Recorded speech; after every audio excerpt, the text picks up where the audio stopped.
pra gente falar. Deixa eu compartilhar ela aqui. Confirmem para mim, por favor, se vocês já conseguem visualizar a tela Uhum. aí que tem um PowerPoint bem grandão, com o título Sim, sim. AZ900T00. Sim. Isso. Beleza? Então vamos lá. Então hoje, né, pessoal, a gente tá na segunda aula aí, tá? Essa aula é um pouco extensa. Provavelmente a gente vai ter que quebrar ela em 2 dias, tá, pessoal? Que aí eu quero honrar o descanso de vocês, né? Tudo mais ali. E quem sabe os próximos colegas possam estar aqui conosco também, pra gente avançar junto. Então, muito provavelmente a gente vai ter que quebrar esse tópico aqui. Esse tópico não, desculpa. Esse PowerPoint, que ele é bem extenso. A gente vai falar do roteiro 2, tá? A aprendizagem de arquitetura de serviços, tá bom? Primeira aula, a gente começou a falar de fundamentos, né? O que é o Azure, né? O porquê se utiliza Azure e não só Azure, né? Como eu falei para vocês, qualquer cloud, né? Quais são as vantajosidades, desvantagens, né? Eu trouxe um fórum aí bem legal de comunicação, então depois, Rogério, eu passo para ti o link, tá, Rogério, da última aula que a gente teve. Aí se você tiver uma janela para assistir, tá bom? Aí Jeito. Aquela deve ser história, bom o para dia tem você. 24 horas. Isso. Paciência. Boa. Então vamos lá. A gente vai falar um pouco da estrutura dos tópicos, né? Do que a gente vai aprender nesse ponto 2 aqui. O roteiro de aprendizado, né? Segundo o slide aí, a gente vai falar um pouco sobre componentes da arquitetura do Azure, tá? Ou seja, as suas regiões e a zona de disponibilidade, assinaturas, né? E grupo de recursos, né? O que é assinatura, o que é grupo de recursos, a computação e a rede, né? Quando a gente fala computação, a gente fala o próprio computador, ou seja, a máquina virtual. A rede, né? Na Azure a gente chama de Virtual Network, tá? Ou VNet, como é chamada. A hospedagem de aplicativos, redes virtuais, o armazenamento, né? A famosa storage. Aí dentro do armazenamento, né? Fala de serviço de armazenamento, opções de redundância, gerenciamento e migração de arquivos. E quando a gente fala de identidade, né? A gente está falando ali de acesso, né? E segurança. Quando a gente fala de serviço diretório, método de autenticação e método de segurança, né? Aquele processo ali que a gente fala assim, quem é você, para onde você quer ir e se você tem acesso, né? Basicamente isso aí, tá bom? Nesse cenário, tá, pessoal? O PowerPoint, né, já exige que a gente tenha uma conta de Azure gratuita, tá bom? Depois eu vou deixar num grupo do WhatsApp um link, tá bom? Para quem não tem uma conta do Azure, para criar. Por quê? Qual é o objetivo? Dois, tá? O primeiro é vocês começar a ter uma familiaridade com o recurso do Azure. E o outro ponto quando o Iago, né? O Iago vir começar a falar para vocês mais de Terraform, criando recursos, etc. De modo que o Iago consiga também trazer para vocês esses insights, né? Para que vocês comecem a entender o que é um resource group, o que é uma storage, uma máquina virtual e como é que cria isso via portal, lá na mão, ou via Terraform, tá? Para vocês começar também a ter isso aí. Então é extremamente importante vocês terem isso aí. Então vou dar exemplo básico aqui para vocês que criam uma conta no Azure, tá? Para quem nunca criou, é e-mail Microsoft, o seu endereço tradicional, um cartão de crédito, tá? Pode ser um pré-pago, tá, gente? Não é obrigado a ser um cartão tipo de vida, não. Pode ser um pré-pago. Antes tinha que ser um cartão eterno, né? Um físico, mas agora a Microsoft tirou isso aí. Eu, particularmente, na minha conta trial, né, que eu tinha, hoje não tenho mais, hoje eu uso uma de MCT, né, de treinador. Então não acabou esse aperreio, confesso. Era bem chatinho. Mas eu recomendo, tá? Para quem vai fazer, tem um banco, tá? Não vou falar nome para eu não vou ganhar nada com isso, né? Mas ele tem uma cor roxinha, sabe? Então ele gera vários cartões virtuais ali que vocês podem fazer esse uso. Então a primeira conta é um e-mail, um cartão de crédito, tá bom? Pré-pago, não tem nenhum problema. E os dados pessoais seu, tá bom? Endereço válido, CEP válido, etc. A Microsoft vai dar US$ 200 para você gastar por 30 dias e usar alguns recursos. E depois que acabar, Ricardo, o que acontece? Você vai lá e cancela a conta. Bloqueia o cartão, exclui para não ter nenhum gasto. E se eu quiser criar outra conta, Ricardo? E-mail novo, cartão novo e os dados pessoais pode ser o mesmo. Não pode repetir o e-mail e nem pode repetir o cartão de crédito. Beleza? Conta isso? Isso é um pulo do gato. Então eu vou falar de componentes na arquitetura do Azure, tá? quando a gente começa a falar da arquitetura, né, a gente começa a falar um pouco do como a Azure está espalhada pelo mundo. Esse mapa, né, uma fração, claro, do mapa mundi que vocês estão enxergando hoje, ela começa a dar três características aqui no cantinho. Se vocês verem aqui, ó, aí ele fala a região disponível, né, que tá a bolinha azul, já cheinha. A região anunciada, né, ou seja, é o que eles estão propondo ter, e a zona de disponibilidade, né, ou seja, quem é a zona par, né, do ponto disponível, tá bom? A gente vai ver mais na frente um pouquinho para vocês entenderem um pouco sobre esse conceito, tá? E as regiões são compostas, tá, de um ou mais data centers muito próximos. Eles fornecem flexibilidade e escala para reduzir a latência do cliente, tá? Então, o que seria uma região, né, quando a gente fala zona de disponibilidade? No Brasil, por exemplo, ele fala aqui, sul do Brasil. Quando ele fala sul do Brasil, não sei se vocês conseguem ver meu mouse, pessoal. Cadê aqui? Não deixa eu riscar. Aqui no sul do Brasil, no mapa do mapa mundi aqui, você vê o sul do Brasil. Então, no sul do Brasil, isso aqui é a região mais ou menos entre São Paulo e Rio de Janeiro, tá? Já existem outros pontos de data center na Microsoft. Então, ele chama de região o que está concentrado aqui em São Paulo, por exemplo. Então, lá em São Paulo existem três data centers, tá bom? Onde eles são geograficamente próximos uns aos outros. Deixa eu mostrar aqui para vocês, que aqui vai falar bem melhor. Tá aqui, ó. Quando a gente fala de uma região, a gente olha para a zona de disponibilidade. Então, ó, essa região do Azure aqui, ó, são esses pontilhados ao redor. Tá vendo? Vocês conseguem ver aqui. E nativamente existe uma, duas, três zonas de disponibilidade para poder atender essa região. Ou seja, isso aqui é um data center, tá? Traduzindo para o nosso tecnês. Esse é o data center 1, data center 2 e data center 3.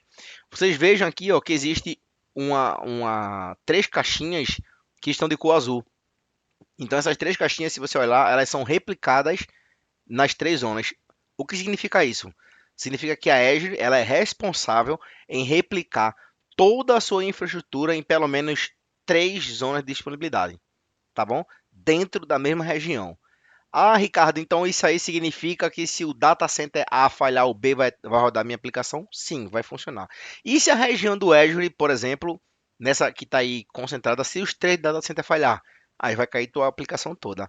Porém, aí vem aqueles porém de qualquer cloud, né? Ela falou o seguinte, olha, eu garanto 99% da tua aplicação online.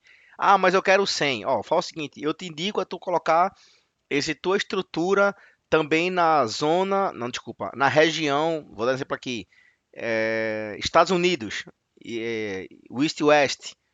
Aí vocês vão pagar mais caro por isso. Então a Azure vai replicar toda a tua infraestrutura no Brasil, nos Estados Unidos. Então tu começa a ganhar mais um 9 do lado. Aí fala assim, ô Ricardo, e vai chegar aos 100%? Ninguém garante 100%, tá bom? Ninguém. Nenhuma cloud consegue entregar 100% de disponibilidade.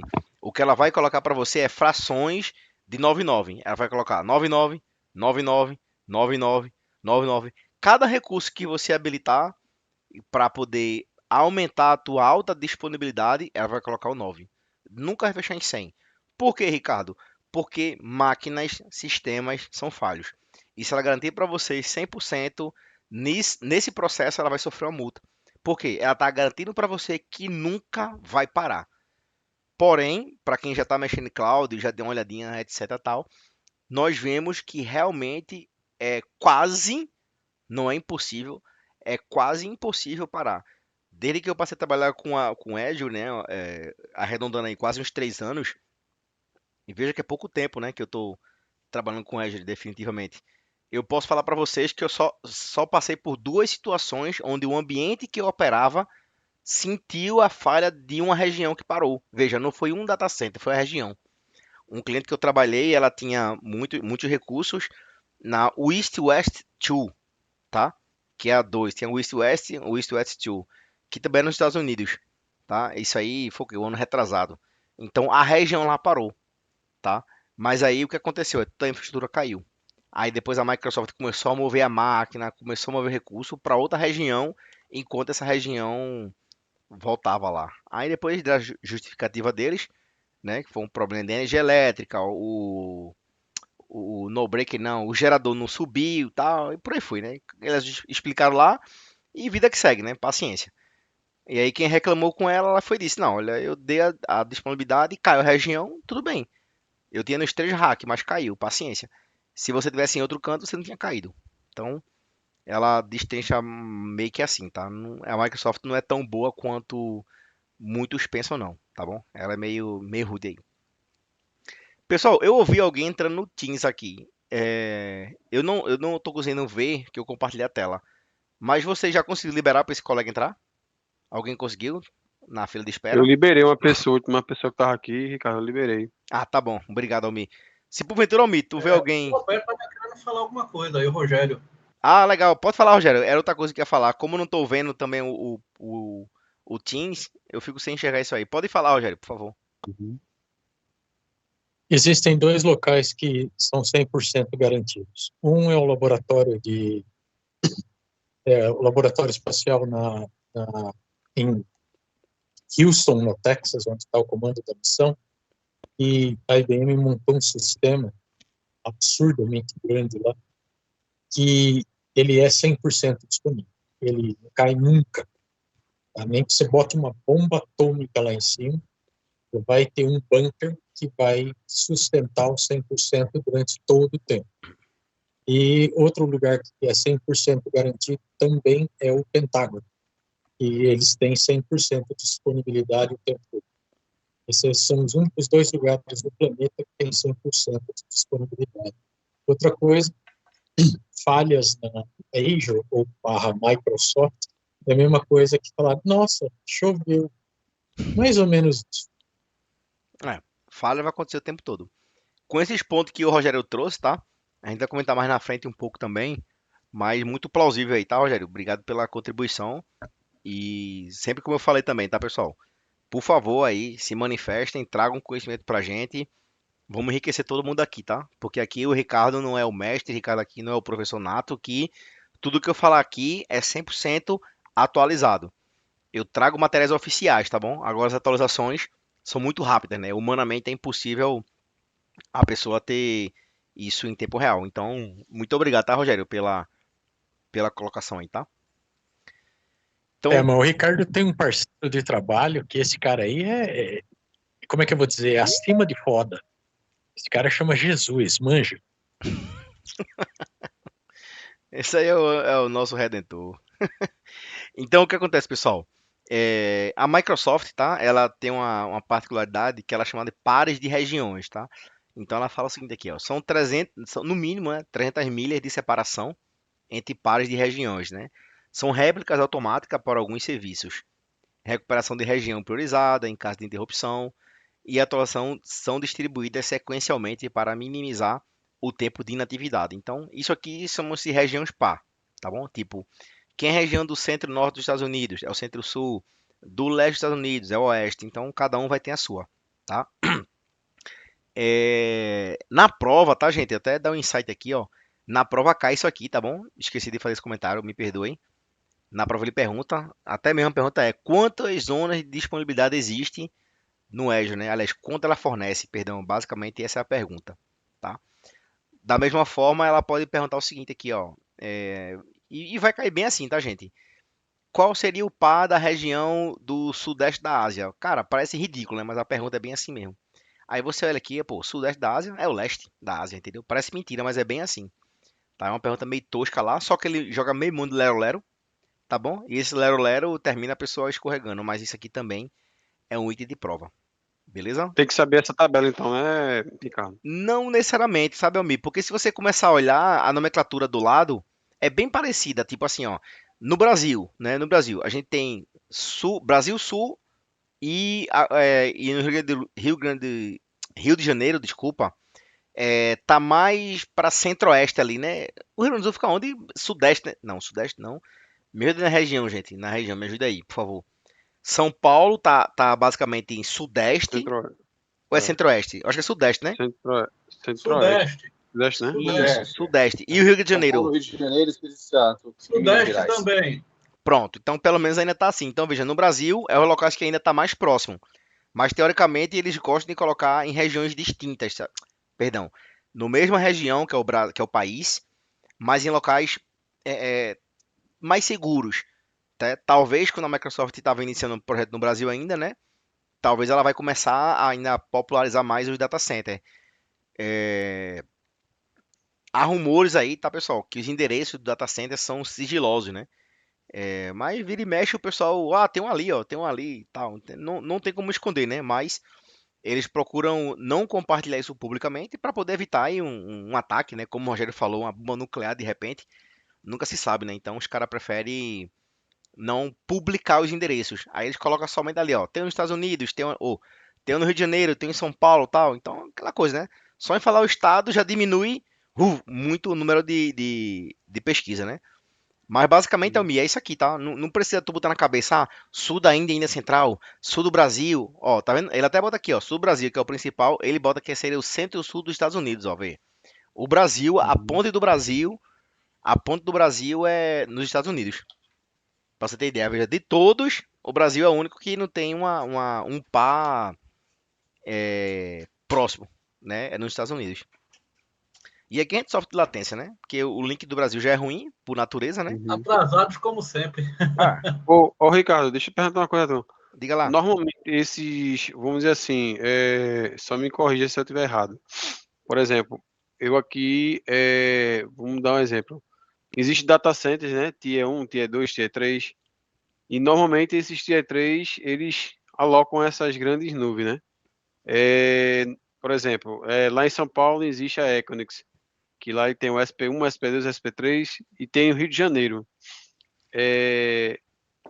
AWS, Azure, Google, todos eles estão dentro dessa estrutura, né? Assim como estão dentro do IX também, que é o ponto de interconexão com todos os provedores, né, com todos os data centers do Brasil. Por ter essa informação, isso não se torna, vamos dizer assim, meio que não tão sigiloso, né? Tipo, fica aberto. Ou ela segue, por exemplo, num outro formato, né? Vamos dizer assim, de ela ter isso de forma escondida. Porque a gente sabe onde está essa aglomerada aí de rede, normalmente eles estão, entendeu? Que é onde o pessoal vai consumir mais. Ó, Então, fala. assim, Pode falar, desculpa. olhando nesse ponto de vista, né? Como tu falou aí, que ninguém sabe onde é que ela tá. Ela pode ter, assim, mesmo em si, um data center próprio dela, no caso, tipo, uma estrutura física, né? Em vez de precisar somente desses data centers, né? Como hoje existe, né? Grandes operadoras dentro dele. Ó, vê só, quem tem essa resposta, eu vou dar com quase certeza, é nosso amigo Rogério. Tá? Esse Rogério que tá aqui na sala aqui, ele é um cara do sindicato, não sei das quantas, dos Estados Unidos das galáxias de segurança. Eles manjam muito. Uhum. Mas assim, o que eu tenho a dizer pra você basicamente é o seguinte, é que toda a infraestrutura, cara, eu tenho quase certeza que os caras compartilham muita infraestrutura, muito data center. Tá? Por exemplo, recurso da Azure a AWS usa, da AWS e a Google usa. Cara, isso é comércio, tá? É comércio. Uhum. Eles falam assim, não, eu quero o cara usando a como é? O meu Azure, eu quero usando minha cloud. E claro, eles querem que você use a cloud do Uhum. cara. Porém, se o cara da AWS vai atender um cliente e vai usar a tua infraestrutura, significa que o cara da Azure vai fazer o que contigo? Vai te pagar. O da AWS vai pagar a Azure, o da Azure vai pagar a Uhum. AWS. Então, assim, no final, tudo gira dinheiro, né? O comércio é dinheiro. Quer dizer, o mundo é dinheiro. É capitalista. Agora, com o termo de segurança, identificação, endereço, dado, isso aí entra no compliance daquela ISO 27000, se eu não me engano, né? Que aí tem toda aquela questão de segurança, contra a estrutura física, de um acesso, de entrada e saída, tudo isso aí. Se o Rogério tiver insight, também para não tomar tanto tempo, Rogério, por favor, quiser dar um resuminho, tá? Só para poder dar uma mostrada aqui na aula, Rogério, se quiser contribuir nesse fator de segurança aí que o nosso colega levantou. Se tiver algum comentário, Rogério? Sim, tenho. Eu vou dar um highlight muito rápido para vocês. Por favor. Por que você falou, por que São Paulo está espelhada no sul dos Estados Unidos? É simples, porque nós somos o ponto de segurança para o caso de uma guerra nuclear. Ou seja, se acontecer uma guerra nuclear e os Estados Unidos for bombardeado, as nuvens migram automaticamente para cá. tá? Segundo, por que todo data center tem um par? Simples, porque entende-se que possam haver atos terroristas que visem a destruição de data centers. Isso já aconteceu no passado. Em 1996, houve um data center da Google nos Estados Unidos que foi atacado por terroristas. Ele foi literalmente explodido. Isso não saiu na mídia, na época, e nem hoje. E aí o que é que acontece? A partir daí criou-se um protocolo mundial, inclusive o Brasil é signatário, tá? De que existem polos geográficos de data center multi-empresariais. Por que isso? Porque suponham que façam um ataque gigantesco contra o Google nos Estados Unidos. Ele vai parar de funcionar? Não. Ele migra automaticamente para o Brasil. Inteirinho. Tudo que estava nos Estados Unidos migra para o Brasil em questão de um dia. A coisa mais incrível do mundo. Assim como, por exemplo, na Europa existem pontos de agregação, que a gente chama, como na Ásia existem pontos de agregação, e o único lugar que trabalha mais ou menos isolado consigo mesmo é a Austrália, por causa de limitações, vamos dizer assim, de tempo de transmissão por cabo subaquático, né? Então, se acontecer qualquer problema, vamos dizer assim, na chamada Ásia Baixa, na Ásia Menor, que seria ali o sul da Ásia, Índia, tudo aqueles lugares, o que vai acontecer é que esse espelhamento para a Austrália, ele se torna lento, ele demora uma semana para acontecer, e depois os clientes vão penar com uma latência danada.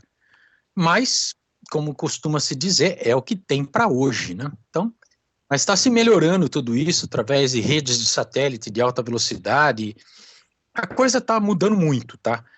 Porque a gente costuma dizer na segurança da internet o seguinte: dentro da internet não existem países, existem colaboradores. Então, não existe ninguém que tenha resistência a assumir determinados papéis, inclusive de segurança, de repositório, de um monte de coisa. Nenhum dos países membros se recusa a nada. Então, se acontecer uma guerra nuclear violenta, um monte de coisa vai ser migrada aqui para o sul violentamente rápida. Por quê? Porque, de alguma maneira, esses serviços têm que sobreviver. E pela própria preservação da humanidade como um todo. E aí... Sim. Isso aí entra um monte de detalhe, né? Acordo entre países, né? Tem um monte de coisa envolvida aí, né? Meu amigo, Só um Rogério... adendo aí, com certeza. Só um pequeno adendo aí, tá? Completando o que o nosso colega Rogério estava comentando. Isso praticamente nasceu com o início da ARPANET, né? Que a ARPANET, que era o protótipo da internet de hoje, surgiu como um processo militar, né? Visando exatamente a intercomunicação e o não stop dos serviços das bases militares em caso de uma guerra. Exatamente. E mais do que isso, ela nos manteve vivo dos momentos de crise da Guerra Fria, porque essa internet garantiu o sincronismo de defesa entre Rússia e Estados Unidos, porque houveram 3 ou 4 vezes onde chegou-se a DEFCON 4, ou seja, a minutos de todo mundo apertar o botão e a coisa acontecer. E se não fossem essas, como é que eu vou dizer, garantias de comunicação via internet, o mundo teria ido para o saco. Só para vocês terem uma ideia. Então a coisa realmente tem um compromisso internacional enorme, uma coisa violentíssima. Só para vocês terem uma ideia, a Rússia é signatária e ela jura de pé junto. Se acontecer uma guerra nuclear, Vladivostok, o data center de Vladivostok será preservado a todo custo. Que lá é um dos pontos de recuperação. Isso é um tratado, então, né, que tem no Brasil e Estados Unidos, né, para caso disso também, né, acontecer isso aí, Isso aí é um tratado internacional. Isso foi firmado, como é que é o nome? É o Tratado Internacional Global de Comunicação. ele foi firmado inicialmente em 1992 e foi revisado e remodelado em 2006. Tá? É uma coisa Legal. a única coisa que a humanidade inteira colabora é isso. Aí não há governos, não há interesses, não há nada. Aí existe uma infraestrutura que todo mundo custeia. O mundo que eu digo é todo mundo mesmo. Todo mundo custeia para manter viva, porque dela dependerá a humanidade se houver uma catástrofe. Entendeu aí, meu amigo? É Sim, muita coisa, entendi. né? Tô falando pra você que esse homem aí é uma biblioteca humana, meu irmão. Esse cara não existe mais, não. Eu Isso é um sou robô aí. Não, é que eu sou participante da revisão de 2014. Então eu sei exatamente o que eu tô falando. Tá vendo você, amigo? Como é que é? Não é brincadeira, não, Uau! rapaz. Depois eu vou fazer um convite ao Rogério, viu, pessoal? A gente vai se falar com mais calma. Então vamos lá, pessoal. Tem um colega nosso aí querendo falar rapidinho. Ah, pode falar, amigo. Desculpa aí, tá? Que eu não tô vendo, não. Pode falar. Vamos lá. Mas esses serviços, né, de patronização desse acordo visa também os países também que têm sistema intranet ou não? Porque vou dar um exemplo. Rússia, Coreia do Norte, eles não têm esse acordo, talvez ou não. Essa é a Não, minha a pergunta. Rússia tem. A Rússia tem. A Coreia do Norte só que é muito isolacionista, muito metida a besta, que ela não é parte signatária. Tem mais outros 2 países que agora não estou me lembrando, mas tem, acho que são 3 ou 4 países que não participam desse negócio. A China Todos, também não participa? não, a China, inclusive, é detentora de um dos pontos de recuperação. A China, ela garante para o mundo que, como é que é, em Shenzhen, existe um data center mirabolantemente enorme, excessivamente bem equipado de comunicação e tudo. Hoje em dia, inclusive, esse data center em Shenzhen já dispõe de comunicação quântica via satélite, ou seja, uma comunicação estupidamente rápida para recuperação, e ela é signatária, e sim, ela garantirá de qualquer forma a recuperação. Só para vocês fazerem uma ideia que nesse ponto não existem fronteiras, existem acordos. Exato. É incrível falar. Ô, Rogério, só pegando um ganchinho, deixa eu perguntar uma coisa. Você já ouviu falar já do RINA? Qual? Assim, eu vi já, RINA. Ah, sim. Isso daí já está muito próximo ou, assim, ainda está estudo ainda na universidade? O RINA? Sim. O RINA já é efetivo em 4 lugares. Uhum. Bom, pessoal, vamos lá, senão vai mudar eu perder o assunto O aqui, que é viu? Rina? Não, legal. Ó, pronto, Vocês tá parem vendo? vocês parem de perguntar coisa É. errada pro cara errado, e daqui a pouco eu dou Ô, que aqui eu vou parar na cadeia. Rogério, Vamos lá. com Deixa... todo respeito, depois você passa o e-book para nós, por favor. Leitura clássica. Pode Gentileza. passar. Vamos lá, gente, pessoal, vamos botar aqui, tá? Depois Deixa eu vou... o Ricardo falar, porque ele é o mestre Jedi aqui. Eu Não, sou não, só não, um não. aprendiz, tá? Não, muito pelo contrário. Depois eu vou convidar o Rogério aí, pessoal, para marcar um dia, para ele poder dar um overview aí para vocês do que seria realmente a segurança cibernética de verdade, tá? Eu não tô falando de bits e bytes, não. Tô falando de coisa mais complexa. Claro, aquilo que ele puder trazer, né? Que realmente tem situações ali que o Rogério, dos fóruns que ele participa, de fato ele não pode abrir, não, os cards, não. Mas o que ele puder trazer, se ele assim tiver o desejo, ele vai trazer pra gente aqui. Beleza? Beleza. Então, ó, sobre os Boa pontos, tá? disposição, Ricardo. É só convidar. Tá bom, valeu. Sobre os pontos que a gente tava comentando, a Microsoft ela traz apenas dois, tá? Veja que o Rogério já falou um leque gigantesco. Mas para a Microsoft, vamos dizer assim, para a vista humana clássica tradicional como nós, ela traz apenas duas regiões que chamam de soberanas, né? Um é o próprio governo dos Estados Unidos, tá bom? Como o Rogério falou, é um data center exclusivo, tá? Ninguém mexe, ninguém acessa, ninguém sabe o que acontece lá. Como também foi dito aqui pra gente, né? Que se porventura acontecer um ataque lá ou vice-versa, esses países são pontes para poder um recuperar o outro, tá bom? E o segundo país, que também não é talvez ser atípico, estranho para ninguém, é a própria China, né? A China, ela é também soberana, né, a nível de Azure, e tem aqui, a Microsoft é o primeiro provedor estrangeiro, né, de serviço de nuvem pública da China. Tá? Isso aí é só questão comerciais, né, essa informação. Em conformidade com as regulamentações governamentais. Eu trabalhei numa empresa, pessoal, que os chineses são dono dela, tá? E aqui no Brasil tem várias, tá? Os caras têm lá Pra vocês terem ideia, lá eles desenvolveram um Teams, tá? Foi lá, fizeram um Teams pra ele. Aí mandaram a aplicação pra cá, pra instalar no ambiente, etc, tá? Uma central telefônica, os caras inventaram lá. Tudo assim, os caras muito doidos lá, velho. Eles fazem negócio lá e mandam pra cá. Então, assim, eles de lá acessam nossa arquitetura todinha aqui, não porque eles são simplesmente os donos. Claro que por ser dono tem direito a mexer em tudo.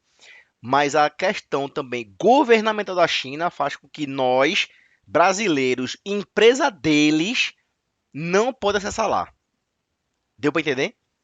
Veja só, os caras são donos do recurso, eles podem mexer aqui, mas aqui que a empresa é deles, não pode mexer lá. Ou seja, o que a gente pode fazer aqui para eles E é... por que eu mexo lá na China? Rogério, picotou tua voz.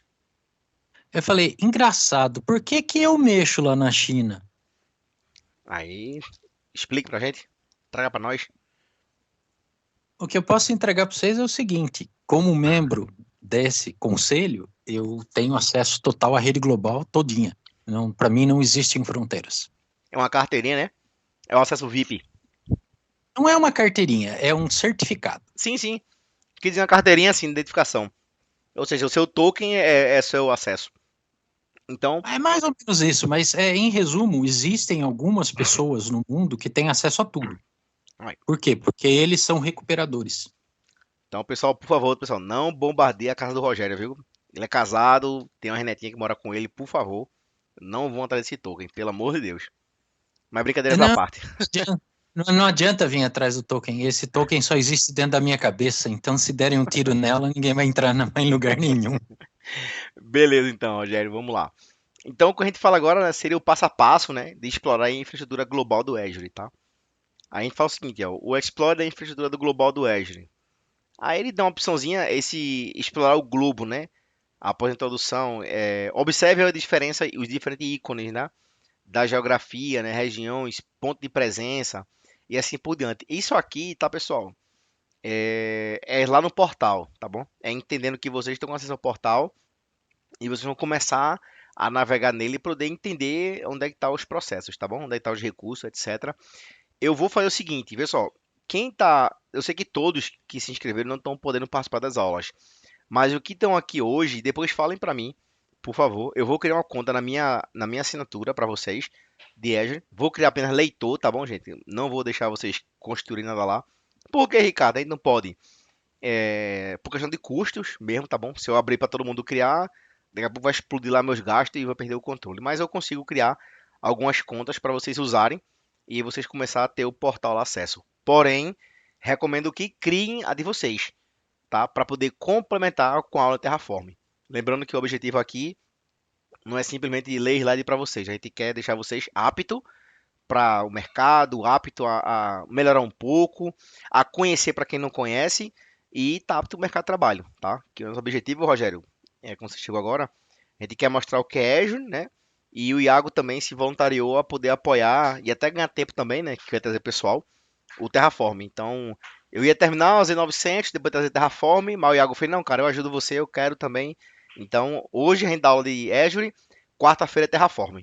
Então, Rogério, se você também quiser vir quarta-feira, eu te mandei o link do grupo lá, tu entra, que aí, se eu puder estar aqui, eu estou. É que eu tenho alguns compromissos pessoais na quarta, mas o Iago tá aqui instruindo o Terraform pessoal. Beleza? Quarta-feira eu vou ver se eu tô lá, porque meu Terraform, para falar a verdade, tá horrível. Pronto, então aprenda lá um pouquinho com o Iago, o Iago vai ensinar um bocado lá. E aí o que acontece? Olhando lá pro portal, tá, gente? Esses ícones ainda permanecem os mesmos, tá? Não mudou nada. Aí fala o seguinte, os recursos do Azure são componentes como armazenamento, máquinas virtuais, né? Máquinas virtuais, armazenamento, tá? Redes, serviços de aplicativos aqui, tá? É aquele popularmente, para quem conhece o Windows 7, é o IIS, para quem é do mundo Linux, é aquele um dos, né? Que é o Apache, por exemplo, tá? Seria a aplicaçãozinha que publica site, né? O recurso que publica site. Banco da DSQL, tá bom?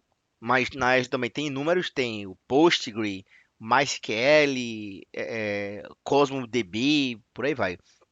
E funções, né? As functions aqui são simplesmente executores, tá? Imagine que são terminais de scripts, tá bom? Para executar tais ações. Então, você usa essas functions, né? Ou funções para poder você prover. Vou dar um exemplo.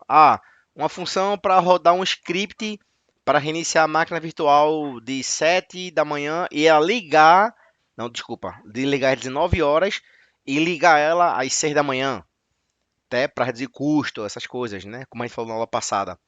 Então, isso aqui também é um dos casos que as funções são utilizadas. Grupo de recursos, tá bom? O grupo de recursos ele é um container que você usa para gerenciar e agregar recursos em uma única unidade, tá? Os recursos podem existir apenas em um grupo de recursos. Os recursos podem existir em diferentes regiões. Vamos começar a quebrar isso aqui, tá bom? Extremamente importante entender isso, porque isso é questão de prova. Entendo que um grupo de recursos, tá? Ele é uma pasta. Vou traduzir assim pra gente, tá bom? Vocês conseguem ver essa linha aqui? Eu não sei se é roxo, é rosa, lilás. Eu não sou muito bom de cor, não, gente. Perdão. Cor básica eu sei, mas quando passou disso eu voei. Tem uma linha aqui, ó. Eu vou chamar de lilás, tá bom? Ou é roxa, não sei. Supondo que essa linha aqui, ó. Desculpa. Ela seja um grupo de recurso, tá bom? E dentro dela, faz de conta isso aqui uma pasta, tá bom? E dentro dela existem os recursos, tá bom? Aqui é a aplicação web, isso aqui é uma VM, aqui é um armazenamento. E vocês verem essa caixinha cinza aqui, ó, que existe um grupo de recursos que tem um serviço web, um banco de dados, uma VM, armazenamento em outro grupo. Ou então, pode ser assim, ó, um grupo de recurso com aplicação, outro grupo de recurso só com a máquina virtual e outro grupo de recurso apenas com armazenamento. Ou seja, um grupo de recursos ele é mandatório para ter um recurso. Não existe um recurso sem um grupo de recursos. Deu para entender, gente? Sim ou não? Um recurso, Sim. ele só é existente na Azure se houver um grupo de recursos. Isso é mandatório. Não existe uma forma de você criar um recurso sem o grupo de recursos. Tanto é que se você for criar um recurso lá no Terraform, na Azure, a primeira coisa é qual é a assinatura. A segunda é qual o grupo de recurso. Ou seja, você pode ter vários recursos dentro de um único resource group ou grupo de recursos. Mas você não pode ter um resource group dentro do outro. E entenda que o resource group ele é uma base para todos os recursos. Porém, esse recurso ele é criado num resource group, máquina virtual. Eu posso criar outra máquina virtual no mesmo resource group, outra máquina no mesmo grupo de recurso. Deu para entender, gente? Essa pegadinha é meio. Qual a diferença ou qual a finalidade de eu pegar, por exemplo, eu tenho um grupo de recursos com todos esses recursos que você mostrou em cima e, de repente, eu pego e fraciono a aplicação num grupo de recursos diferenciado. Qual a vantagem que me vem disso? Primeiro, Posso responder organização. essa? Claro, por favor. Porque dentro de qualquer hypervisor, seja ele virtual ou físico, você tem que ter, como é que eu vou dizer, metodologias ou, vamos por assim, containers de recursos separados para que o hypervisor consiga fazer o share de processador, memória, acesso a disco, virtualização, rota, rede, o diabo 4. O que acontece? Se você não agrupar as coisas dentro de contenedores, o que acontece? Vira bagunça, o hypervisor cai. Tá? Desculpa, Ricardo, é só um adendo. E outra Não, isso aí eu variável que. até entendi. A minha pergunta, desculpa aí cortar novamente, mas é o seguinte. Veja só, nós estamos com duas figuras aqui, certo? Que está sendo compartilhado. Certo, Em cima eu tenho a primeira figura, onde eu tenho diversos recursos num único grupo. perfeito. São recursos diferenciados. Isso, E embaixo eu tenho os mesmos recursos, sendo que estão fracionados em subgrupos diferentes. exato. Então, até para ser mais Qual sucinto, a finalidade ou o que é Ô, que Ricardo, melhora eu fatiar isso? seria para subutilizar os recursos, para não n- tornar tipo hardware oneroso e tal, coisa assim do tipo. não, não. Vamos lá. O grupo de recursos, como eu falei no começo, você pode caracterizar ele como uma pasta, tá bom? Como um diretório. Então, ou seja, por que a gente cria um diretório no nosso computador? Para poder organizar. Até aí, beleza? Empilhar e organizar, né, Toninho? Isso, a gente começa a organizar ele.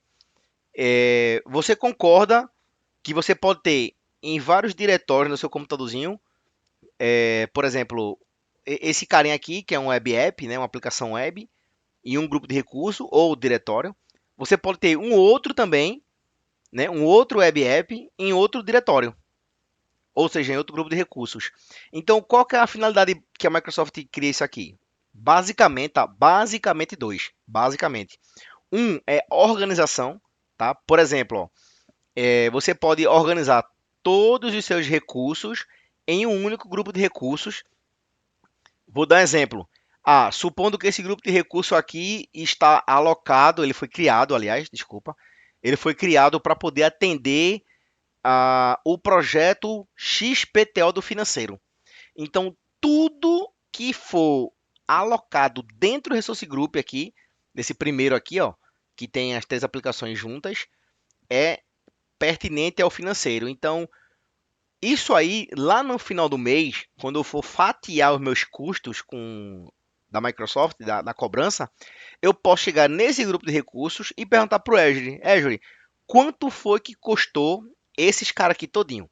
Aí a Microsoft vai dizer, olha, nesse mês, esse recurso todinho aí, uma aplicação web, uma máquina virtual e um armazenamento, custou R$ 1.000. Então, eu vou pegar os R$ 1.000 e vou tirar lá do dinheiro do financeiro. Financeiro, nesse mês, tu usou R$ 1.000 de Azure.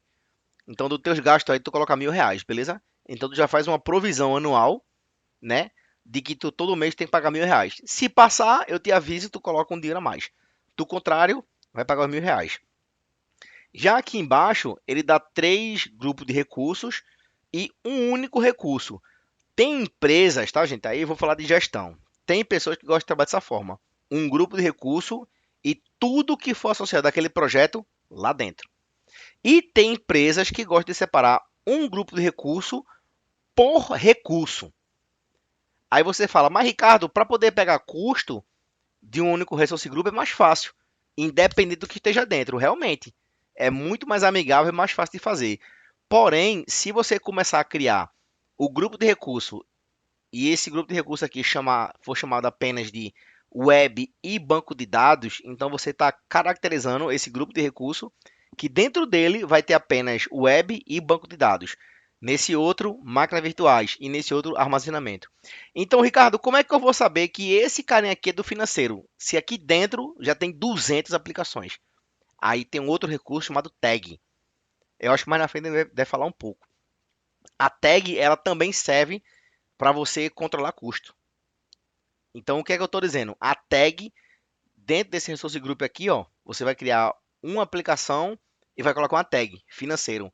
Aqui vai ter outra aplicação do jurídico, um tag financeiro, um tag jurídico. Vai ter outra aplicação para o recurso humano, uma tag recurso humano.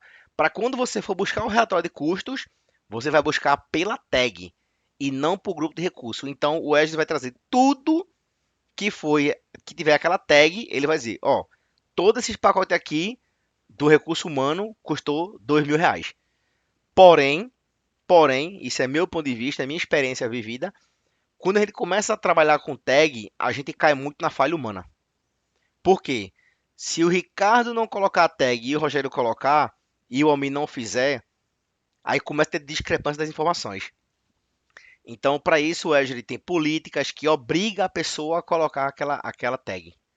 Tá bom? Só que o que acontece? Existe a tag oficial, que é tipo qual setor, e existe a tag variável, que é, por exemplo, tag financeiro, que é o raiz, mas a variável seria financeiro júnior. Aí outra variável, financeiro pleno e financeiro sênior. Mas tudo está associado a financeiro, deu para entender? Então você consegue filtrar isso, mas veja o tamanho do trabalho que é isso. Então, né, assim, olhando para uma coisa mais prática, eu sempre indico, né, nas casas que eu passo, a fazer um gerenciamento por um grupo de recursos. Ou seja, tudo que for daquele projeto, eu aloco ali dentro, e quando eu quiser ver o custo total, eu vou lá e acho. Deu para entender? Tranquilo. Então, massa. Ricardo, Eu? mas tem um caso específico de um HD de 4 tera que foi mal gerenciado desde o seu princípio, né? E que encontra-se hoje perdido e sem ninguém como pai, né? E eu só queria saber onde aquela besta joga o custo disso aí. Aline, desculpa, pessoal, porque eu sei, eu sei o que o Roger tá falando, tá? Desculpa aí, pessoal, perdão. É porque é o seguinte, ó. Esse Roger, que fuleiragem, Rogério. Nesse caso, pessoal, que o Rogério tá falando, ele tá falando de um único recurso, tá? Esse recurso, ele está associado em um grupo de recurso, tá bom? É obrigatoriamente, como eu falei. Só que o grupo de recurso que esse disco, né, está, vamos considerar como storage, mas é um disco, tá, de uma máquina, ele está morando em um grupo de recurso que é de outro projeto, tá? Isso é uma questão organizacional. Só que esse disco, pessoal, ele é tão complexo e de uma máquina tão complexa que até para mover, que é possível, tá, gente? É possível mover esse grupo de recurso aqui, ó, desculpa, perdão, mover o recurso para outro grupo de recursos, caso não tenha algo que impeça. Por exemplo, uma máquina virtual, para um computador funcionar com acesso à internet, tem que ter o quê? Rede, não é isso? Tem que ter rede. Então, ou seja, eu não consigo ter uma máquina virtual ativa se não tiver rede. Então, para eu mover essa máquina aqui, ó, desse grupo de recursos, supondo que aqui seja grupo de recurso A, para esse grupo de recurso B, eu não consigo mover essa máquina para cá. Por quê, Ricardo? Porque essa máquina aqui tem uma placa de rede, né, que tem uma segmentação de rede e que já existe outras máquinas virtuais também conectadas. Então, eu não consigo simplesmente levar essa máquina para lá. Eu tenho que recriar ela. Tá bom? Isso aí já é um assunto da prova de AZ 104, tá bom, gente? Isso aí seria administrando o Azure.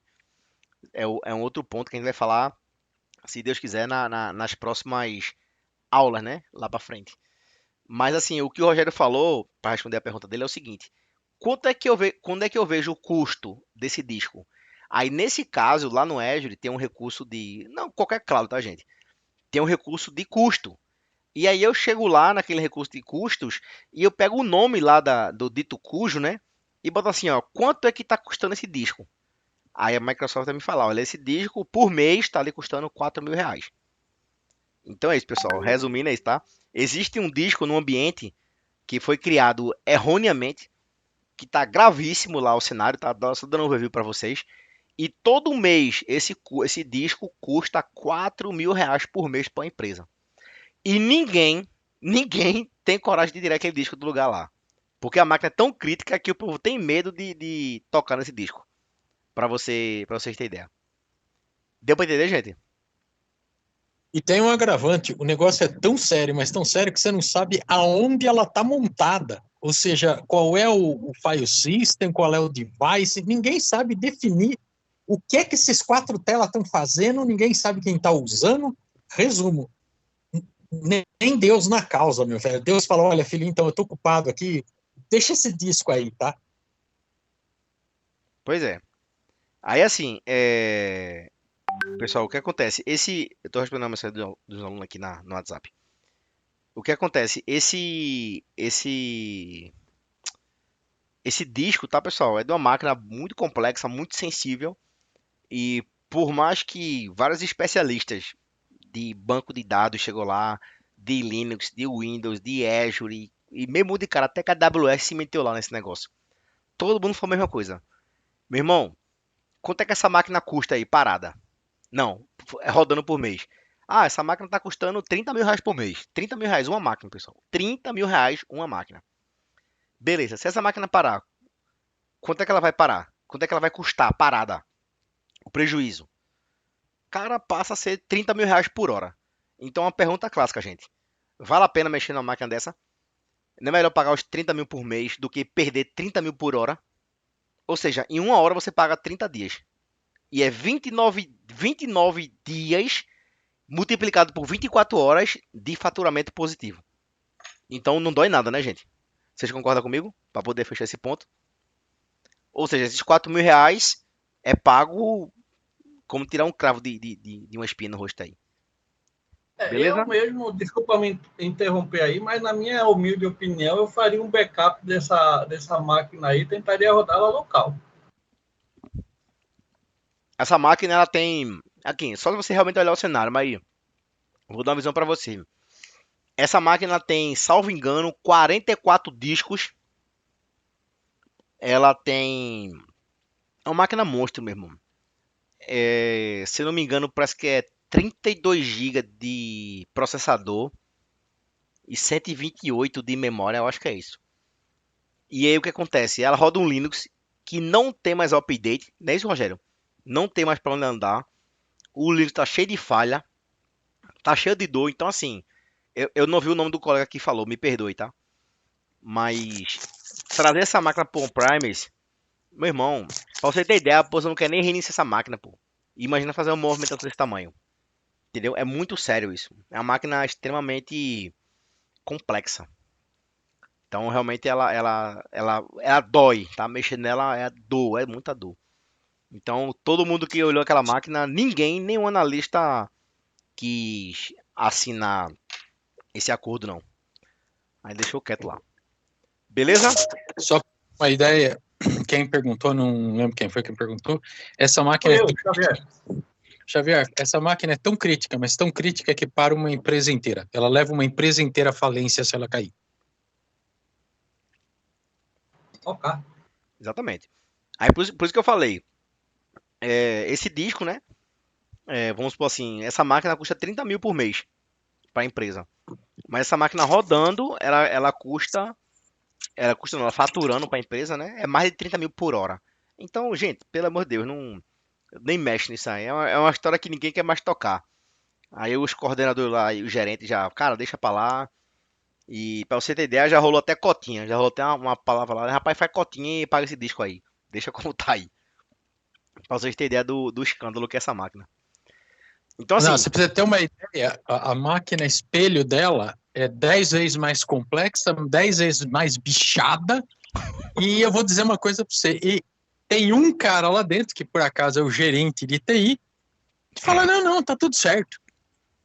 E 200 profissionais falam que tá errado, mas ele fala que tá certo. aí paciência, né? É gestão, né? Isso é gestão. Gestão não se discute. Então vamos lá, gente. Voltando aqui, a gente tá falando da assinatura agora, tá bom? Quando eu falo da assinatura, a gente diz o seguinte, ó, que uma assinatura ela fornece o acesso, né? Lhe dá o acesso autenticado e autorizado. Ou seja, quem é você e se você tem acesso a mexer ali dentro. Aí nela você tem um limite de cobrança, você tem um limite de controle de acesso, tá? A gente olhando para essa arquitetura aqui, ó, quando a gente fala esse azulzinho aqui, que é o primeiro, não sei se vocês conseguem ver meu mouse mexendo, tá? Mas o primeiro ele fala conta do Azure, tá? Quando a gente fala conta do Azure, meus amigos, a gente começa a falar de Tenet. Entenda que lá na prova, tá? Eu recomendo vocês fazerem em inglês e tem um botãozinho para traduzir, mas já entenda o seguinte, isso aqui, a conta do Azure chama-se Tenet, ou seja, empresa como um todo, beleza? E abaixo dela existem assinaturas. Então, existe também uma visão gerencial e governamental, também cada um que desenha a sua. Tem as melhores práticas da Microsoft, como ela está dando um exemplo aqui, ó. Assinatura de desenvolvimento, assinatura de teste, assinatura de produção, né? Para você poder segmentar. Inclusive até gerenciar custos, né? Para saber quanto é que custa esse desenvolver essa aplicação. Aí você cria uma assinatura e deixa ela rodando. Porque de repente pode ser uma aplicação no desenvolvimento que ela vai passar um ano.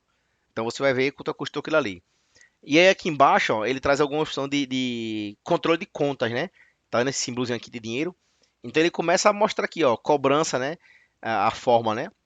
Então você tem um perfil de pessoa que é o perfil de cobrança. Esse aqui já é um usuário, tá? Aí tem um perfil de cobrança de um lado, entendeu? Aí você vê que está segmentado, ó, para direita e para esquerda. Cada um tem sua linhazinha e tem embaixo a sua assinatura, ó, do Azure. Tá vendo aqui essas chaves que estão na horizontal lá embaixo? Isso aí significa que cada assinatura dessa é responsável por manter vários recursos, tá? Ou seja, supondo que a assinatura da primeira da esquerda aqui, ó, essa primeira da esquerda, ela tem uma garantia, tá? Uma segurança de poder gerenciar, desculpa, gente, de gerenciar vários recursos dentro dela. Então eu consigo pegar o custo da assinatura como um todo, eu consigo pegar o custo do Resource Group ou só do recurso. Isso é questão de custos, tá?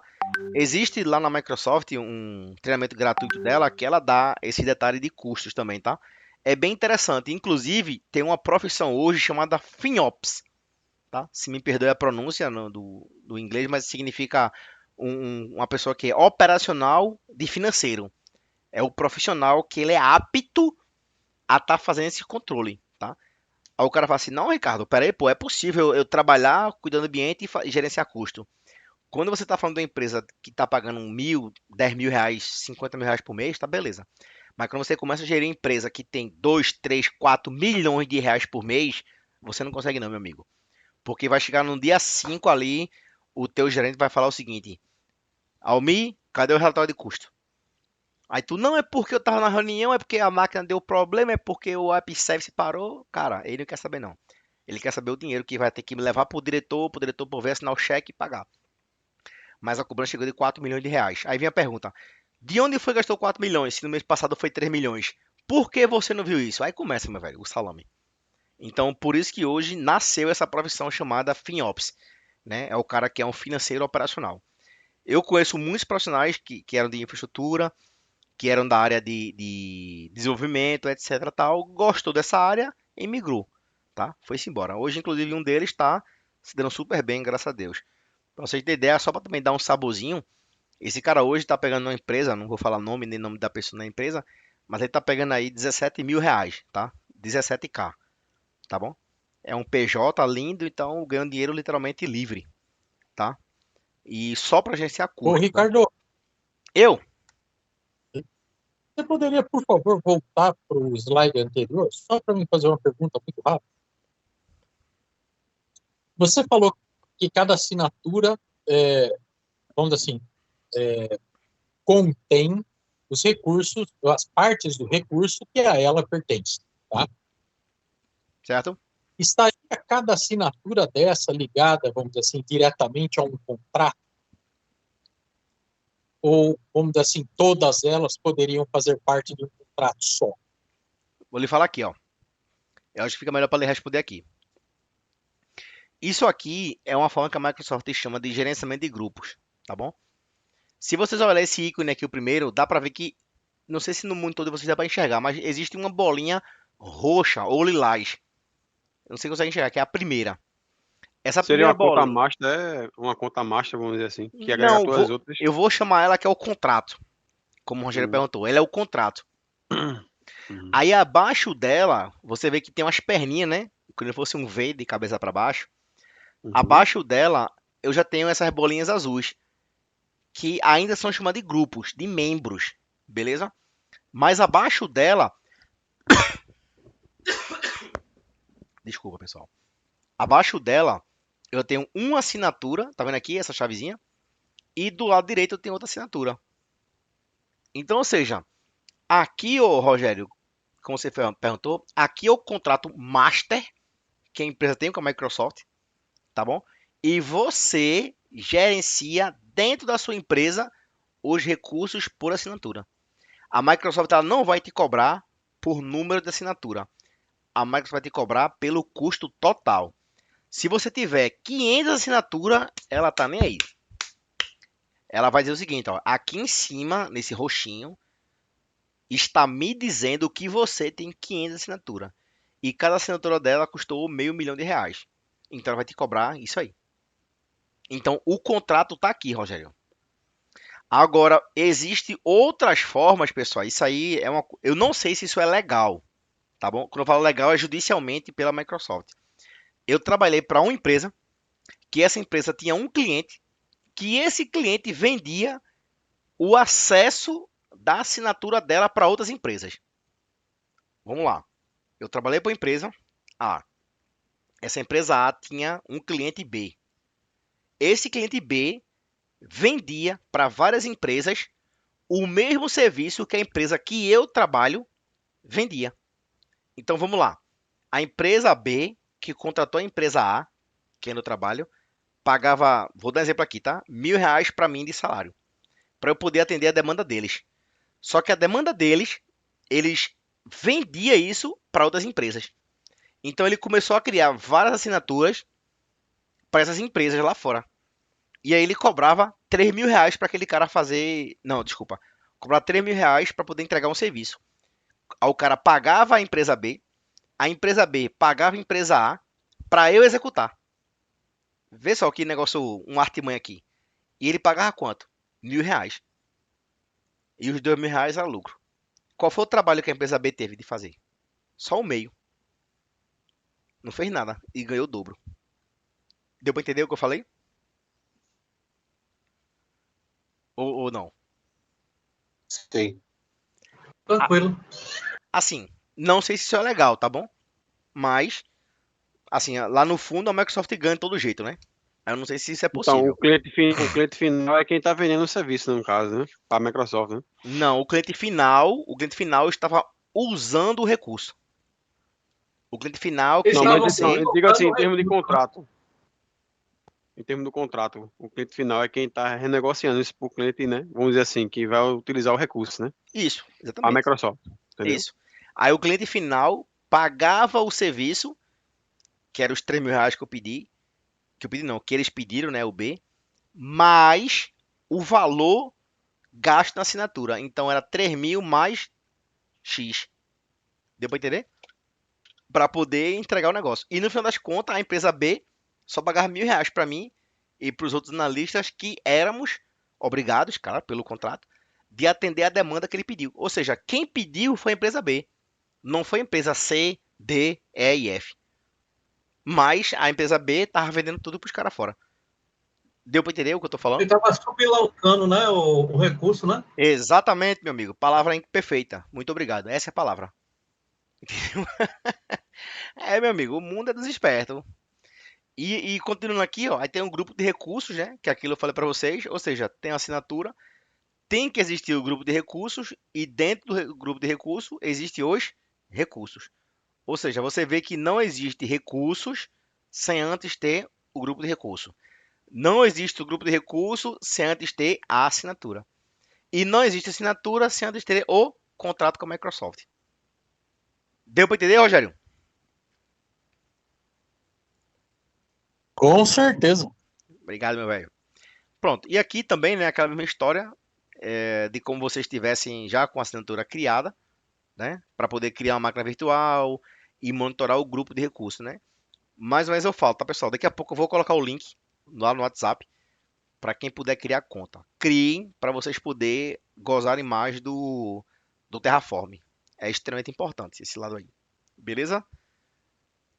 Aí deixa eu ver isso aqui. Só uma coisa aqui, tá, gente? Deixa eu pegar uma fila aqui rapidinho. Só um minuto, só um minuto, só um minuto, só um minuto. Tá, eu vou falar um pouco dessa condição aqui, pessoal. E como eu falei, vai ter que dar uma pausa, porque esse material é muito longo, tá bom? Aí pra gente poder respeitar o descanso também das pessoas aqui. Bom, a gente vai falar de computação e rede, beleza? Computação em rede, né? E fala domínio objetivo, né? O que que a gente vai falar? A gente vai descrever um pouco dos benefícios e uso, né? Então a gente vai falar comparação do tipo de computação, incluindo instâncias de container, máquinas virtuais e funções. Falar um pouco sobre as opções de máquinas virtuais, incluindo conjunto de dimensionamento de máquinas, conjunto de disponibilidade, máquinas virtuais e área virtual de Virtual Desktop do Azure, tá? Descrever os recursos exigidos, né, para uma máquina virtual. Vamos falar um pouquinho das hospedagens de aplicativos, né, como o Web App do Azure, containers, máquinas virtuais também. E vamos falar um pouquinho também sobre a finalidade das redes virtuais, tá? O que são suas subnets, o seu emparelhamento, tá? Que é importante aqui também. O DNS Gateway e VPN e também o Express Router. E falar o que é ponto de extremidade, né? Seja ele público ou privado. Vamos ver se consegue falar isso aqui. Ó, serviço de computação do Azure, tá? O que seria serviço de computação? A gente fala da máquina virtual. Quando esse cara aparece aqui, pessoal, ele é aquele que eu falei a vocês, tá? O Apache ou o IIS do Azure, do Windows, desculpa. Esse, Nijix, né? esse aqui é o container, né? Aquele que a gente falou na primeira aula que até virou aquela polêmica de Docker e tal, né? De Uhum. Kubernetes, etc. É o container, né? Onde tem as imagens para poder publicar as aplicações, de modo que o AKS, o Docker possa vir consultar esse cara para poder buscar as imagens, né? O Kubernetes está aqui, né? Que é o serviço do Azure. e a área de trabalho virtual do Azure, né? Que é aquelas máquinas virtuais, os desktops virtuais. Então, quando começa a falar de máquina virtual, fala o seguinte, são emulações de software, né? De computadores físicos, incluindo processamento virtual, memória, armazenamento e rede, e é uma oferta do modelo IaaS, né? Ou seja, é aquela coisa, infraestrutura como serviço. A Microsoft te dá a estrutura, mas você tem que tomar conta do SEO, do antivírus, do upgrade, da upgrade do sistema operacional. Mas tudo que for do hardware é responsabilidade dela. Você não pode reclamar, Microsoft, minha máquina pegou um vírus, e aí? Aí ele vai dizer, não, a culpa é tua. Tu deixou a máquina desprotegida, paciência. Então, a promoção é sua, não é minha. Quando a gente fala de conjunto de dimensionamento de VMs, a gente começa a falar o seguinte, o conjunto de dimensionamento oferece uma oportunidade de balanceamento de carga para dimensionar recursos automaticamente, né? Ou seja, escala horizontalmente quando o recurso precisa aumentar e reduz horizontalmente como o recurso precisa diminuir. Vocês lembram que a gente falou sobre Outscale, né? Outscale? Outscale. Isso, meu Uhum. garoto, muito bem. Depois dou uma pipoca, viu? Exatamente é isso. É para você poder o recurso ele crescer e diminuir na necessidade, né? Na empresa que eu estou dando apoio hoje, tem um software legado que ele, infelizmente, né, não tem estrutura para isso, mas o software, se a máquina ligar, a aplicação não liga junto com o Windows. O cara tem que entrar na máquina, apertar o bichinho lá para abrir e fecha ela. Se fizer logoff, para tudo. Então, o que acontece? Existe hoje uma média de 30 máquinas para poder atender essa aplicação. Que se uma máquina cair, tem outras, sabe? Todas elas têm a mesma coisa, a mesma aplicação, tal. Tudo isso poderia estar resumido em um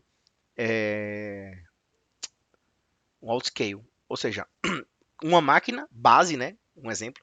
E essa máquina poderia ir para uma escala de até 30. Ou seja, se o Azure acreditasse que, conforme a programação, né?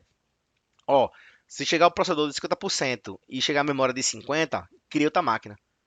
E se cair para 30%, desliga a máquina. Então ele ficaria criando e recriando, criando e desligando, criando e excluindo. Seria lindo, né? O cliente ia pagar bem pouco, tal, mas isso é uma questão de dev, desenvolvimento, não é da minha área, então eu não posso me meter nisso, né? Infelizmente, o que eu pude falar pro cara tu vai ter que ter 30 máquinas. E aí, faz reserva de máquina, paga mais barato, tem que ficar ligado a 24/7 e paciência e vida que segue. Beleza com relacionamento ao dimensionamento, né? Uhum. Conjunto de disponibilidade. O que é que a gente fala com disponibilidade? A gente fala domínio de falha 0, 1 e 2, né? O domínio de atualização, ele mantém, tá bom? As máquinas agrupadas, beleza? De modo que ela possa se reiniciar ao mesmo tempo, sem causar interrupção entre os domínios. Alguém aqui já ouviu falar em cluster? É uma forma bacana de entender isso aqui. Quando Já eu falo... trabalhei com isso. Pronto. Então, entenda que isso aqui, tá bom? Na cloud, o pessoal chama de domínio de falha. Isso aqui nada mais é do que essas máquinas que estão nesse rack, tá bom? E elas estão apontando para um disco que está em outro local. Então, quando essa máquina no rack 0, né, que é o domínio falha 0, 1 ou 2, elas precisarem reiniciarem, todas essas máquinas estão olhando para um único storage, que está lá a aplicação. Com isso, a aplicação não cai. Isso aí é chamado de domínio de falha. Então, ou seja, quando esses caras podem cair, essa máquina 1 pode cair, a máquina 4 pode cair, a 2, a 5 pode cair, mas vai existir sempre uma que não vai desligar.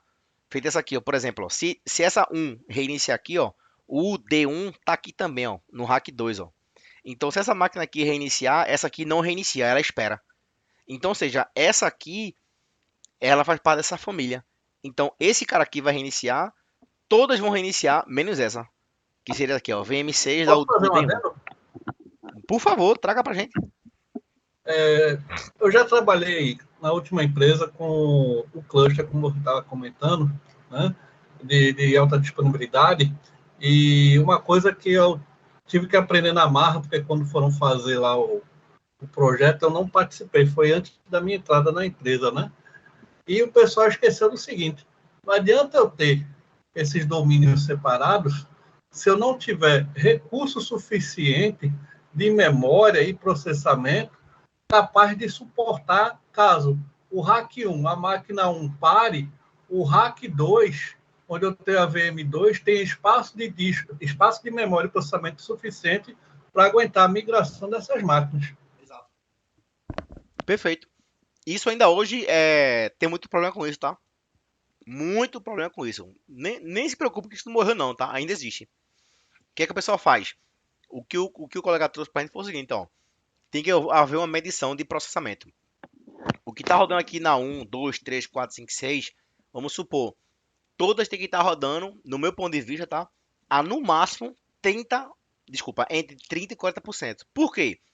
Quando essa máquina aqui cair, essa segunda tem que suportar a queda dela. Então, se essa máquina 2 já está em 60% e a máquina 1 está em 60%, quando a máquina 1 cair, a 2 vai para 120. Na tecnologia, sabemos que 120 não existe. 120 é o estouro. Então, essa máquina aqui, a 1, ela vai morrer mesmo, porque a máquina 2 não vai conseguir suportar. Que é o colega trouxe pra gente aí. Bem colocado, viu? Tem que ter um dimensionamento de reserva, então, aí já, pensando nisso aí já, né, cara?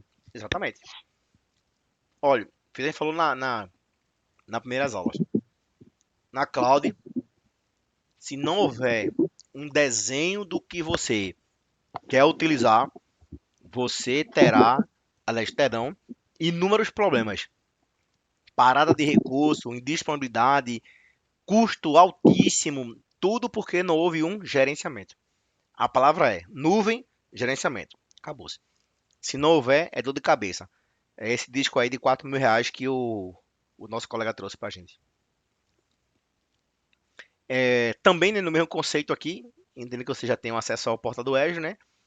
Seria uma tarefinha para fazer criar uma máquina virtual, né? E aí iríamos ver os passo a passo de como seria o processo. Nas próximas aulas eu posso tentar fazer com vocês, tá? Eu espero de coração que vocês já consigam ter a conta do Azure. Mas caso não, eu vou trazer uma máquina. Trazer não, criar uma junto com vocês. Aí vocês me cobrem isso aí.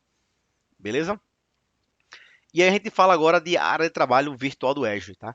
Esse ícone, ele está caracterizado como aquele remote desktop, né? Quando a gente fala uma conexão remota a um servidor. Mas nesse caso, não.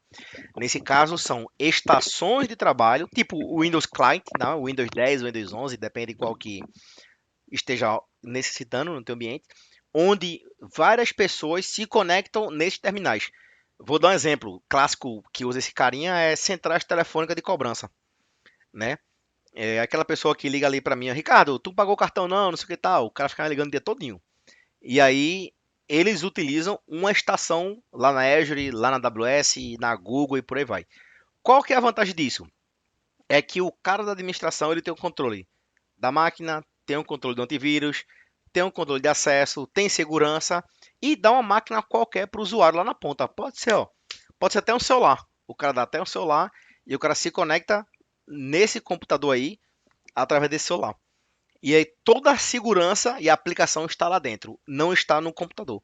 Então esse computador aqui local só precisa de um acesso à internet para poder chegar lá.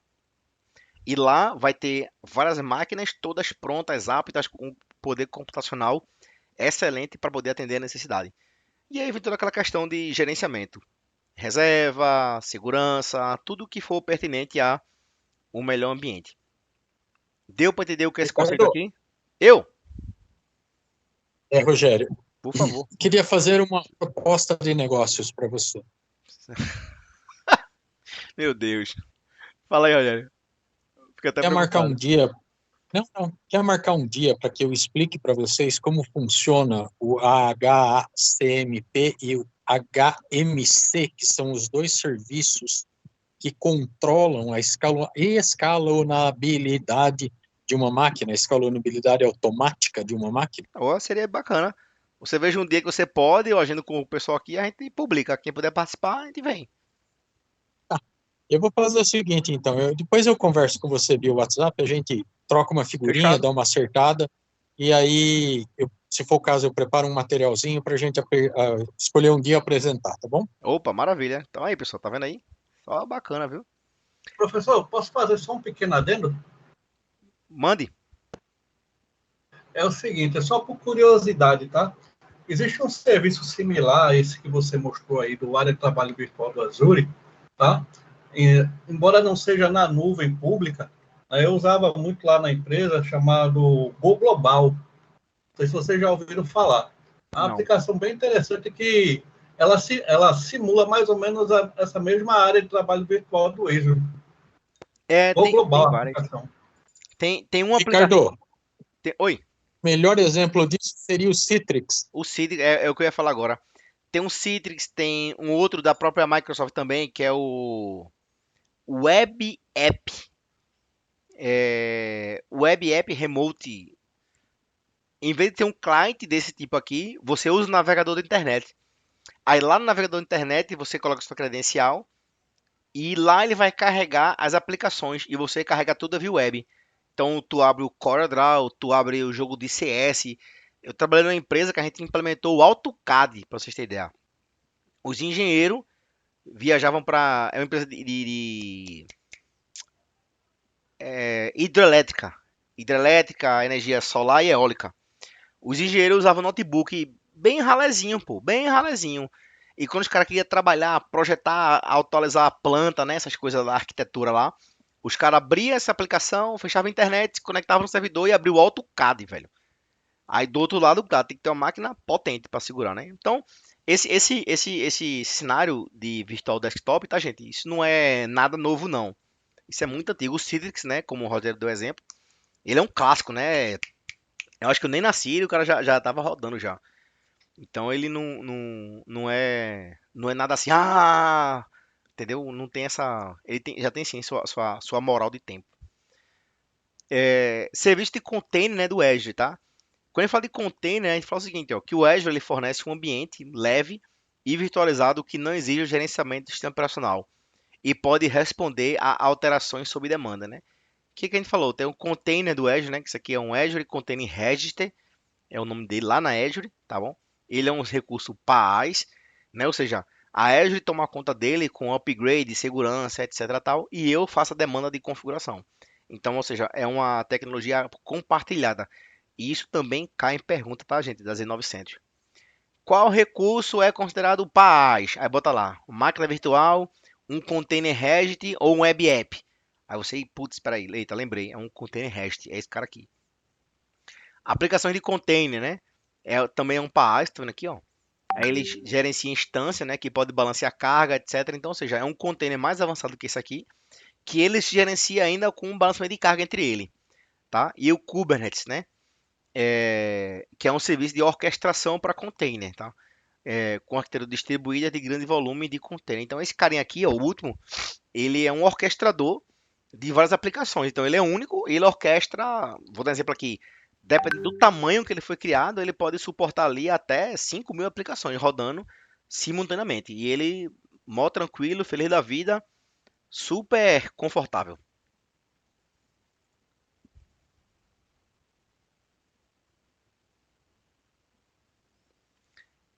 O Azure Function, né, que é a função do Azure, ele, ele fala o seguinte, é uma oferta PaaS, né, aí nesse caso você vê, ó, ele também é uma plataforma com serviço que dá suporte, né, a operações de computação sem servidor, como código.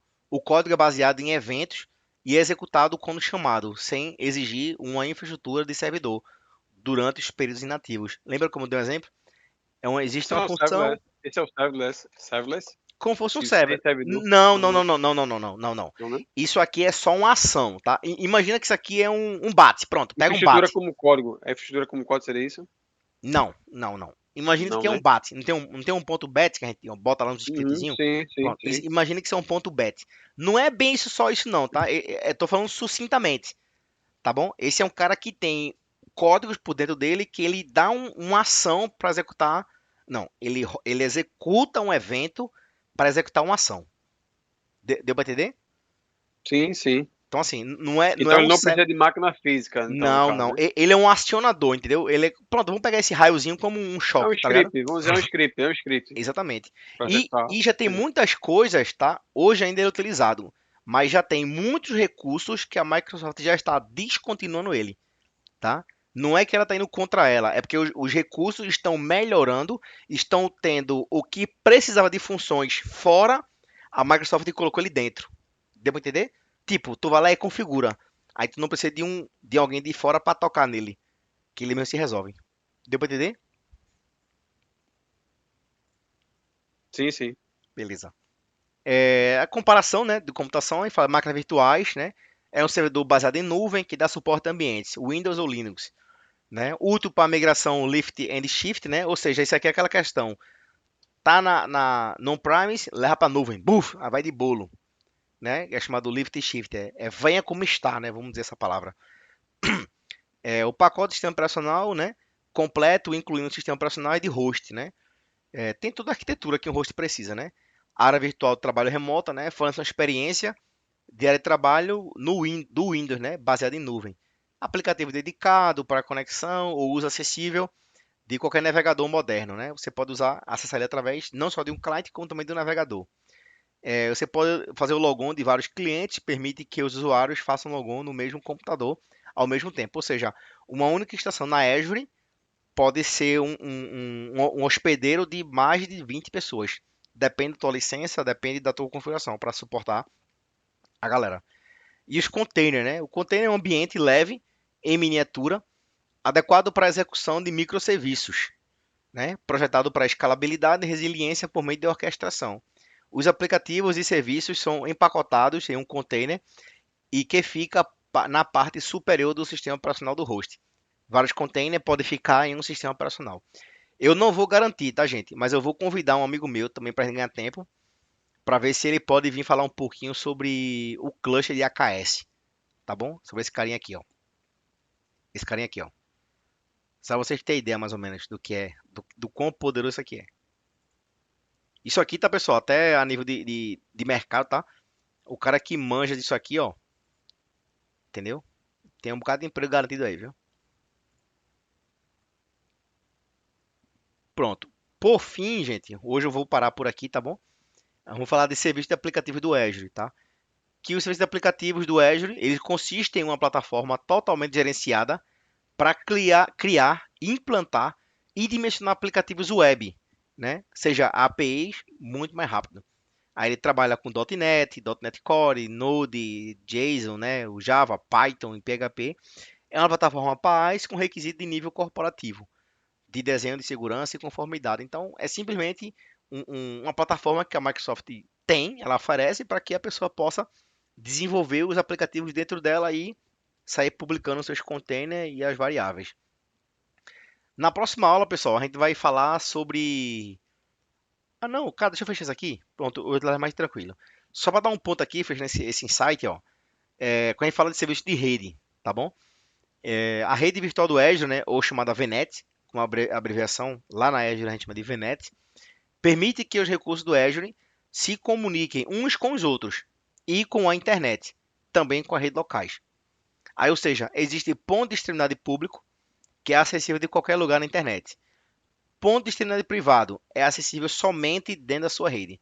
É um conceito interessante isso aqui, né? Tipo, ô Ricardo, é um conceito a nuvem pública, mas eu só acesso privado, como assim?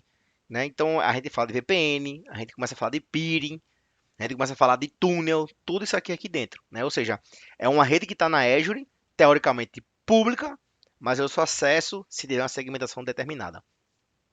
E as sub-redes, né? Que são redes virtuais que segmentam a sua rede para poder entender a necessidade. Então, quem entende de rede, né? Que a gente fala de rede barra máscara, né? Então, quem dá a rede é a máscara. Então, é aquele barramento, né? 192.168.01/24. Aí na Azure a gente vai ver lá, depois eu vou mostrar a vocês, que teoricamente na rede local a gente tem 254 IPs disponíveis. Os dois que são utilizados é o 0, que é o broadcast, início de rede. Não, desculpa, 0 que é a ID de rede, e o 255 que seria o broadcast. Então, início e fim.